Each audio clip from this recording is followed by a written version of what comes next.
ભરૂચ તાલુકાના જૂના તવરા ચિંતનાથ મહાદેવ મંદિરના આજે 16મા પાટોત્સવની ઉજવણી કરવામાં આવી હતી। ભરૂચ તાલુકાના જૂના તવરા ગામે આવેલા ચિંતનાથ મહાદેવ મંદિર કે જ્યાં કપિલ મુનિ દ્વારા સ્થાપિત કરાયેલ સપ્ત શિવલિંગ છે,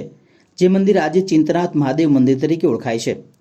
નર્મદા નદીમાં કંકર એટલા જ શંકર એમ કહેવાય છે। ત્યારે પુરાણોમાં પણ ઉલ્લેખનીય ચિંતનાથ મહાદેવ મંદિર કે જ્યાં નર્મદા સ્નાન કરી મંદિરના દર્શન કરવાથી મોક્ષ પ્રાપ્તિનો મહિમા રહેલો છે, જેથી અહીં શ્રાવણ માસ અને દર સોમવારે ખૂબ જ મોટી સંખ્યામાં શિવભક્તો દર્શનાર્થે ઉમટી પડતા હોય છે।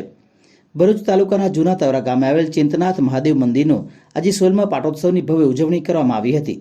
જેમાં રંગબેરંગી ફૂલ દ્વારા મંદિરની ભવ્ય સજાવટ કરવામાં આવી હતી તથા સવારે 9 કલાકે હોમાત્મક લઘુરુદ્ર યજ્ઞનો પ્રારંભ કરાયો હતો તથા સાંજે 4:30 કલાકે હવનની પૂર્ણાહુતિ અને 5:30 કલાકે મહાપ્રસાદનું આયોજન કરવામાં આવ્યું હતું તથા રાત્રે ભવ્ય આતશબાજી આ ઉપરાંત વિવિધ કાર્યક્રમોનું પણ આયોજન કરવામાં આવ્યું હતું, જેમાં ખૂબ જ મોટી સંખ્યામાં જૂના અને નવા તવરા તથા આસપાસની સોસાયટીમાં રહીશોએ ચિંતનાથ મહાદેવના દર્શન કરી મહાપ્રસાદનો લાભ લીધો હતો।